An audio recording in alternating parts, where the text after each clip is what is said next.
kembali lagi bersama kita. Saya Ivana Cahyani, biasa dipanggil Kak Iva. Dan saya Alda Faradiba, biasa dipanggil Alda. Halo. Oke teman-teman, di sini kan sudah akan memasuki periode tahun ajaran baru, di mana para mahasiswa angkatan 2022 yang sudah diterima di Universitas Trunojoyo Madura. Di sini kami akan berbagi pengalaman bersama saya dan juga Kak Alda. Nanti bisa cerita tentang jalur masuknya, lalu tentang kehidupan di Madura, beradaptasinya. Mungkin Kak Alda ini bisa perkenalan dari mana asalnya, terus bagaimana bisa diterima di Madura gitu. Gimana ya Kak? Ya, halo semuanya. Perkenalkan aku Alda Faradiba. Aku asalnya itu dari Sumatera. Wow, jauh sekali ya teman-teman. Jauh, tepatnya di Provinsi Riau. Nah, Dari Riau. dari Riau. Aku dari angkatan 19. Ini untuk adik-adik semua, mungkin dari angkatan 20, 21 dan akan memasuki di angkatan 2022. Nah, banyak pengalaman-pengalaman aku dan Kak Iva akan ceritakan untuk kalian semua supaya kalian tahu bagaimana sih untuk beradaptasi di lingkungan baru, bagaimana cara kalian untuk agar tidak mengalami culture shock, untuk kalian bisa mengerti bagaimana lingkungan di sini, bagaimana segalanya lah mungkin akan kita bahas di sini. Oke.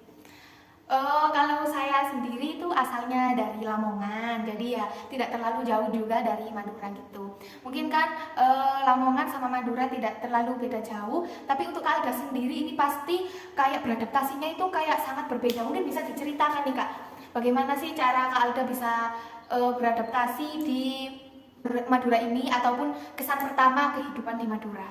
Ya, aku awalnya itu datang di tahun 2019.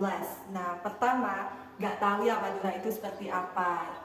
Entah itu kehidupannya bagaimana, itu nggak pernah terpikirkan sama sekali. Karena posisi untuk Pulau Jawa Timur dan Sumatera di Riau itu sangat jauh. Nah, saat aku datang, aku berpikir itu seperti Surabaya. Karena kalau kita cek Google itu Jawa Timur, Surabaya, Suramadu. Nah, otomatis di pikiran kita nggak jauh ya seperti kota-kota besar.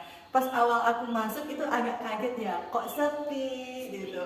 Kok sepi ya, kok kayak kurang banyak penghuni, terus banyak-banyak sawah gitu. Kok nggak kayak kota besar Surabaya, Sidoarjo gitu yang udah kita lewati dari perjalanan gitu. Nah, itu sih awalnya itu aku kaget. Terus terang kayak, oh kaget, apa kok beda ya gitu, ngerasa beda gitu kan. Nah, perjalanan dari Maduranya sendiri itu aku perjalanan melewati Batam. Dari Batam aku menuju Surabaya, Bandara Juanda. Tapi aku tahu Bandara Juanda itu awalnya di Surabaya. Ternyata pas sampai Bandara Juanda itu ada di Sidoarjo ya teman-teman. Bukan Surabaya. Bukan Surabaya, tapi mungkin karena provinsinya Jawa Timur, ibu kota Surabaya, jadi lebih dikenal Bandara Juanda Surabaya. Tapi aslinya itu Sidoarjo. Jadi dari udah nyampe Juanda, kita dijemput. Waktu itu aku bareng temanku juga dari anak afirmasi. Aku sendiri ini anak afirmasi dari daerah 3T teman-teman. 3T. Tahu nggak sih kalian apa itu 3T? 3T itu terdepan, terpencil, dan tertinggal. Itu merupakan daerah-daerah tertinggal. Bisa dikatakan daerah tertinggal karena jauh dari kota-kota besar atau kurangnya pembangunan.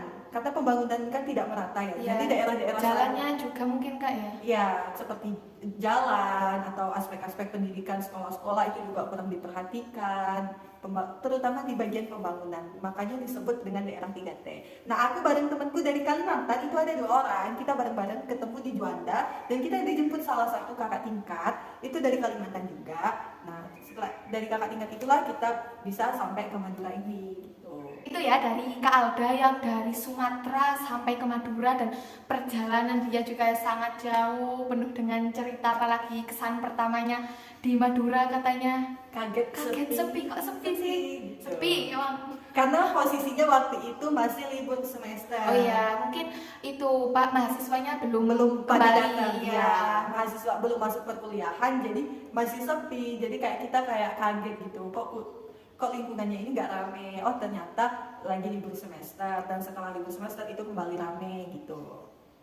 Oke, kalau saya sendiri ya Kalau mungkin Kak Ivana sendiri bagaimana sih bisa keterima di UTM ini, dan bagaimana kesan pertama Kak Iva di UTM ini? Kalau saya sendiri nih jalur mandiri ya teman-teman. Lalu untuk kesininya itu dulu saya diantar orang tua dan saya bertempat tinggal di asrama, dan sampai sekarang saya masih di asrama. Oh iya, saya dari tahun 2019 sampai tahun 2022. Sekarang ya teman-teman, ini masih stay di asrama. Karena kenapa? Saya sudah nyaman di sini. Mungkin nanti teman-teman di sini ada yang bisa daftar di asrama ataupun juga tinggal di kos. Kalau di asrama sendiri pas saya kemarin itu sudah banyak pendaftar, jadi berbeda dengan Kak Alda yang katanya sepi, karena Kak Alda kan sudah datang jauh-jauh hari, sedangkan saya baru mendekati saat ospek ataupun saat perkuliahan itu baru ke sini. Jadi ya sudah banyak mahasiswa ke sini, jadi ramai seperti itu teman-teman. Mungkin ini Mbak Alda, untuk kehidupan sehari-harinya Kak Alda di kos itu bagaimana ya? Kehidupan sehari-harinya awalnya itu aku bareng sama kakak tingkat yang jemput aku kemarin. Jadi kita waktu itu bertiga ditambah kakak tingkatnya berempat. Nah, terus awal-awalnya kita dibantuin untuk registrasi ulang setiap mahasiswa. Ketika udah diterima kita harus melakukan registrasi kan ya Kak. Nah, Ya, daftar ulang itu. pendaftaran ulang. Nah, itu kita melakukan registrasi. Setelah itu kita mencari kos-kosan. Di situ kita langsung dapat kos-kosan baru karena sebelumnya udah dibantu cari sama kating yang lainnya. Kita minta tolong, kita nyampe itu kita udah harus dapat kos-kosan. Nah, alhamdulillahnya ketemu. Nah, untuk kehidupan awalnya itu aku sedikit kurang apa ya namanya ya, kayak sedikit kurang ngertinya dari segi bahasa, karena aku kira orang di sini itu ngomongnya itu pakai bahasa Indonesia gitu ya, kayak ngomong formal kayak mana kita berbicara bahasa Indonesia. Tapi kebanyakan dari mereka itu mayoritas Jawa ngomongnya Jawa, mayoritas Madura itu ngomongnya Madura. Jadi kurang bisa di bagian komunikasi, karena komunikasi itu kan alat utamanya itu bahasa. Jadi aku sendiri orang Riau itu bahasa sehari-harinya itu bahasa Indonesia, cuman lebih ke logat Melayu. Ya kita sehari-harinya bahasa Indonesia. Pas ketemu teman-teman di sini kok teman-teman ngomongnya pakai bahasa daerah mereka gitu, mereka menggunakan bahasa Jawa, mereka menggunakan bahasa Madura, itu kayak membuat aku sendiri bingung. Kehidupan awalnya itu dari segi bahasa, bingung di segi bahasa sendiri, bagaimana komunikasi sehari-harinya, dan aku juga beradaptasinya itu sulit di bagian makanan. Karena makanan di Sumatera dan makanan di Jawa atau Madura ini kan berbeda ya, dari segi rasa, dari segi bentuk. Jadi aku yang sukanya pedas, sukanya asin. Di sini lebih ke sering rasa manis gitu. Jadi adaptasi yang sulit di segi bahasa dan makanan sih. Iya, gimana teman-teman ya, kan Kak Alga ini dari Sumatera, pasti adaptasinya itu jauh lebih beda daripada saya. Kalau saya kan ya sama-sama Jawa Timur, mungkin perbedaannya juga tidak terlalu banyak gitu ya. Kalau di sini saya untuk segi makanan itu alhamdulillah ya cocok-cocok aja. Di sini juga itu lebih murah teman-teman. Untuk makanan ataupun apapun di sini tuh lebih murah daripada kota-kota lain. Jadi enaknya itu di situ kita bisa menghemat budget juga. Lalu kalau di sekitar kos-kosan, kan di sini tuh sekitar kampus itu banyak sekali kos-kosan, itu juga banyak sekali yang jual makanan. Jadi pasti ada di setiap jalan itu ada warung-warung yang jualan makanan. Lalu untuk di asramanya sendiri itu juga dulunya ada kantin di setiap gedung. Jadi kayak tidak terlalu capek-capek untuk keluar beli makanan karena di setiap gedungnya ada kantin gitu sih. Ngomong-ngomong soal biaya kehidupan, setuju, aku setuju banget sama Kak Ivana. Madura ini termasuk biaya hidup murah karena enak banget gitu loh. Kita tuh walaupun nggak punya uang bulanan yang besar, tapi untuk biaya hidup itu cukup ya. Menurut aku sendiri, aku pribadi, aku ngerasa aku beruntung bisa dapet Pulau Madura ini karena dengan biaya hidup yang sangat murah, makanan itu murah, kos-kosan juga murah. Kos-kosan murah. Terus kayak tempat-tempat makan, kafe itu juga, tempat-tempat nongkrong itu juga termasuk murah. Jadi kita tuh enak, kayak nggak ngerasa berat. Kayak mungkin bedanya dengan kota-kota besar seperti Surabaya kan,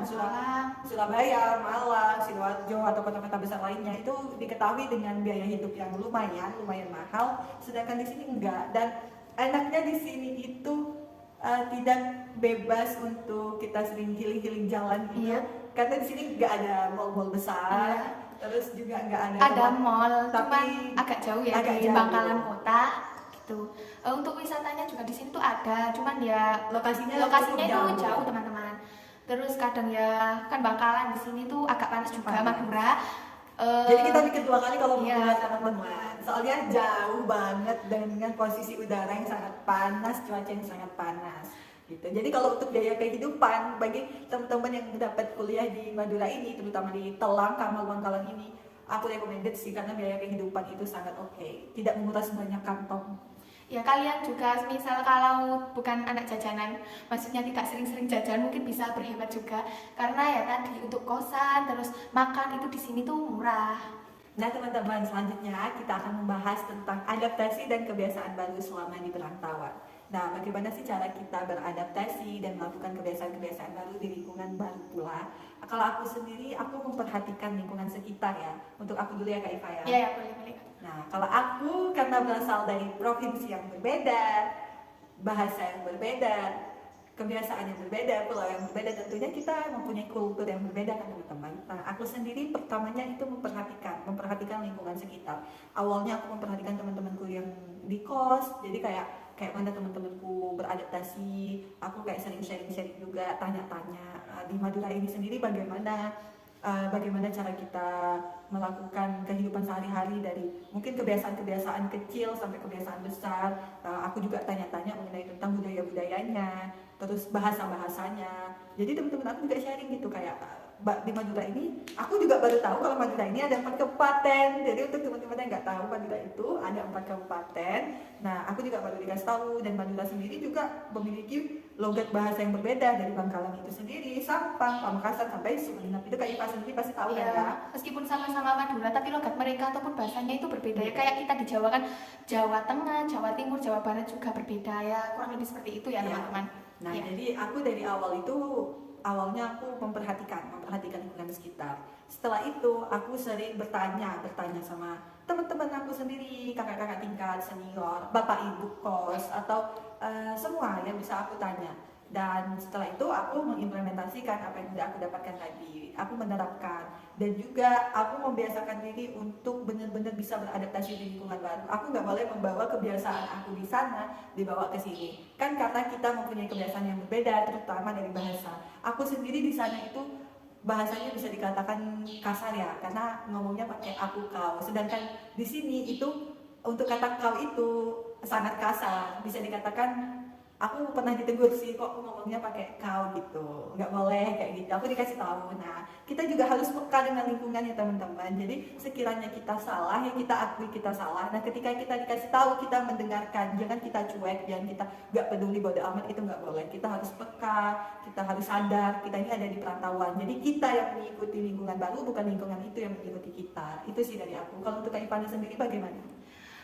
Kalau dari saya sendiri itu sebenarnya tidak ada perubahan ya teman-teman, tidak ada perubahan karena yang dimana kayak di sana sama di sini tuh ya sama, cuman kayak orang-orangnya aja yang berbeda kan, ada yang dari Jawa, ada yang dari Madura tadi kan, kebanyakan juga di sini terutama kamar saya itu kan banyak dari Jawa ya, saya biasanya juga kayak sama gitu, berbeda dengan Mbak Alda ini, jadi ya seperti itu aja, dijalani aja gitu. Yes, dijalani aja teman-teman. Jadi walaupun kita nggak ngerti bahasa Jawa, nggak ngerti bahasa Madura, kita nggak bisa ngomongnya. Kita belajar setidaknya kata-kata dasarnya. Jadi walaupun kita diajak ngobrol itu nyambung dikit gitu loh, walaupun kita nggak bisa balas pakai bahasa Jawa, tapi karena kita belajar, kita sering nanya-nanya, kita tahu sedikit tentang bahasa Jawa itu sendiri atau bahasa Madura itu sendiri, jadi kita bisa enak dalam komunikasinya gitu. Betul, mungkin nanti teman-teman ya kalau yang mahasiswa 2022 kalau sudah di sini pasti bisa merasakannya sendiri. Ya. Kita sudah berbagi pengalaman tentang kehidupan di Madura, lalu jalur masuknya juga, lalu ada apa cara beradaptasi, kebiasaan sama kayak biaya hidup di Madura. Mungkin yang terakhir nih kayak pesan ataupun kesan yang ingin Kak Alda sampaikan. Nah, pesan dan kesan yang ingin aku sampaikan untuk teman-teman semua, terutama tips and trick, bisa dikatakan tips and trick atau kesan-kesan untuk pesan dan kesan untuk teman-teman semua yang mendengarkan video kita pada hari ini. Aku terutama untuk teman-teman yang berasal dari provinsi yang berbeda, berasal dari daerah yang berbeda, berasal dari kebudayaan yang berbeda. Nah, aku memberi tahu untuk kalian itu perhatikan lingkungan sekitar. Kalian harus memperhatikan lingkungan sekitar seperti apa yang udah aku sampaikan sebelumnya. Dari cara mereka makan, dari cara mereka jalan, dari cara mereka ngomong, bagaimana mereka ngomong, itu juga kita harus memperhatikan. Kita melihat, kita menirukan bagaimana. Karena apa? Kita juga harus bisa seperti itu. Walaupun kita nggak sepenuhnya bisa seperti itu, setidaknya kita belajar untuk bisa seperti mereka. Jadi kita harus mengikuti mengikuti kebiasaan-kebiasaan yang ada di lingkungan baru tersebut. Jadi kita nggak boleh kita beda nih, nah, terus kita mengasingkan diri, kita membedakan diri dari yang lain, itu nggak boleh. Apalagi kalau kita merasa sudah seperti itu ya, merasa berbeda, terus kita sendiri tuh malah menjauh. Nah itu dari kitanya aja tidak terbuka, bagaimana bisa beradaptasi dengan orang lain. Yes. Jadi kita kan pasti ada perbedaan, tapi kita juga harus menerima perbedaan itu dan terbuka untuk yang lain gitu teman-teman. Yes, jangan menutup diri ya teman-teman. Boleh kalian tidak berteman dengan siapapun, terserah, itu pilihan kalian sendiri. Tapi kalian jangan menutup diri untuk tidak, aku nggak mau. No, itu nggak baik teman-teman. Jadi kayak kalian juga harus bisa membuka diri dan kalian juga harus peka terhadap lingkungan di sekitar kalian.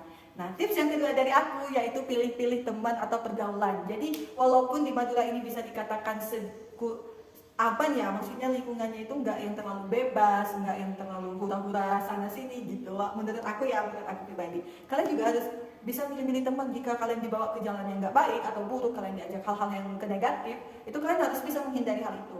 Tapi jika kalian mendapatkan teman yang positif, itu harus kalian pertahanin sih, fix. Karena di perkuliahan itu mendapatkan teman yang membawa aura positif itu lumayan sulit ya teman-teman. Dan jika kalian tidak bisa menemukan orang itu, ya aku saranin kalian sendiri harus bisa menjadi orang yang bisa membawa energi positif untuk lingkungan yang lainnya.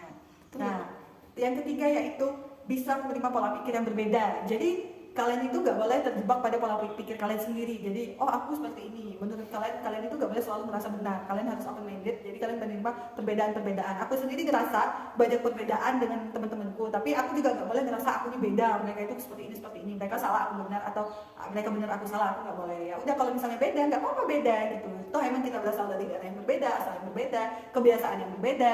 Jadi nggak apa-apa, beda itu nggak salah. Yang penting kita tetap bisa menyatukan perbedaan itu. Dan keempat yaitu untuk kalian semua, tips mengatur uang. Jadi kalian harus bisa mengatur keuangan. Jadi dari mahasiswa ini banyak kebutuhan, banyak keperluan, banyak pengeluaran. Jadi jangan sampai pengeluaran kalian itu lebih besar daripada pemasukan kalian. Kalian harus bisa mengatur semua itu ya teman-teman. Jadi nggak boleh terlalu boros gitu. Dan terakhir yaitu kalian harus bisa belajar masak. Penting sih untuk teman-teman punya skill masak, itu penting sih untuk di perantauan. Karena apa? Terkadang kita bingung ya mau makan apa, kayak udah bosen nih makan ayam geprek, lalapan, makan ayam goreng, kan udah terlalu sering makan dengan menu yang sama. Untuk kita merasa ingin makan yang kita mau, ya kita sendiri harus bisa masak. Jadi kalau kita nggak bisa masak, ya kita mau makan apa gitu, sementara kita pingin. Jadi untuk skill masak menurut aku anak perantauan itu penting sih. Jadi walaupun nggak bisa yang terlalu hebat masaknya, ya masak dasar-dasarnya aja nggak apa-apa. Minimal masak mie, masak telur, goreng cabai. Mungkin setidaknya kalian bisa masak makanan yang kalian sukai. Jadi apa yang kalian suka, kalian pelajari. Nggak perlu masak dengan yang terlalu ribet, itu nggak perlu. Kalian sukanya apa, kalian pelajari, kalian masak. Menurut aku itu penting sih. Itu aja tips and trick yang bisa aku sampaikan untuk kalian. Mungkin dari aku ada tambahan dikit ya teman-teman. Tadi Mbak Alda kan bilang memanajemen uang. Kalau dari aku sih memanajemen waktu. Itu juga penting. Karena kenapa? Biasanya mahasiswa itu kan banyak sekali tugasnya, tapi mereka juga ikut organisasi. Nah, untuk kalian juga sebenarnya penting ikut organisasi. Karena kenapa? Kalian di organisasi nanti itu bisa melatih soft skill, hard skill kalian, terutama kayak public speakingnya, terus bagaimana cara bersosialisasi dengan orang, terus bagaimana cara bekerja sama dengan orang lain gitu. Nah, jadi kan setiap mahasiswa biasanya minimal lah ikut satu organisasi. Ada juga yang lebih, ada yang banyak, di prodi ikut, di fakultas ikut, di universitas ikut. Sebenarnya ikut banyak itu nggak apa-apa, cuman kalian itu harus pinter-pinter bagi waktu antara kuliah, tugas kuliah, dan organisasi kalian. Karena kenapa? Itu semua kalau kalian sudah mengikuti, sudah menjadi tanggung jawab kalian. Tapi untuk di sini tanggung jawab utama kalian adalah kuliah. Jadi untuk kuliah itu lebih diutamakan karena itu lebih penting karena masalah akademik. Untuk yang tanggung jawab organisasi itu kadang tergantung kalian itu di posisi mana gitu sih. Untuk itu manajemen waktu sangat penting. Yes, sedikit tambahan dari aku. Ngomong-ngomong organisasi, jika kalian ingin ikut organisasi, ikutlah sesuai kemauan kalian. Jangan sekedar ikut-ikutan. Ini teman aku ikut ini, aku ikut juga lah. Biasanya aku ikut ini, aku ikut juga lah. Jangan ya teman-teman. Ikut-ikutan itu nggak akan bertahan lama, dan juga itu nggak akan menambah keterampilan dalam diri kalian juga gitu. Kalian cuma sekedar udahlah ikut ya, masuk gitu doang, nggak ada keinginan dalam diri sendiri. Jadi tidak ada keterampilan yang ingin kalian asah, tidak ada rasa keingintahuan tentang organisasi tersebut. Jadi kalau kalian ingin masuk organisasi, kalian ketahui dulu, oh aku ingin masuk organisasi ini nih, misalnya public speaking. Oke, di public speaking ini aku ingin mengasah kemampuan aku dalam bidang apa, dalam berbicara kan, entah itu aku menjadi MC, presentator, pemateri, segala macam bidang yang bisa kita asah di dalamnya.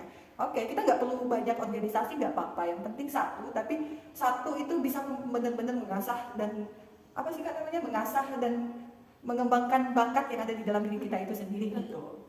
Jadi kalian di sini mau jadi apa? Mau jadi kupu-kupu, kura-kura, atau kunang-kunang? Semua. Kupu-kupu, kuliah pulang, kura-kura, Kura-kura. kuliah rapat. Kalau kunang-kunang, kuliah nongkrong. Kalian pilih yang mana? Itu terserah kalian. Di sini kami hanya ingin berbagi pengalaman, sharing sedikit aja. Untuk itu kan pendapat kami, mungkin nanti kayak ada pendapat lain yang berbeda dari kami, ya kami mohon maaf karena ini murni dari pengalaman kami juga dan ingin berbagi kepada kalian semuanya. Sekian video dari kami, semoga dapat bermanfaat. Teman-teman semua, kita akhiri, sampai jumpa lagi. See you. Wassalamualaikum warahmatullahi Wassalamualaikum warahmatullahi wabarakatuh. wabarakatuh. Bye bye. Bye bye.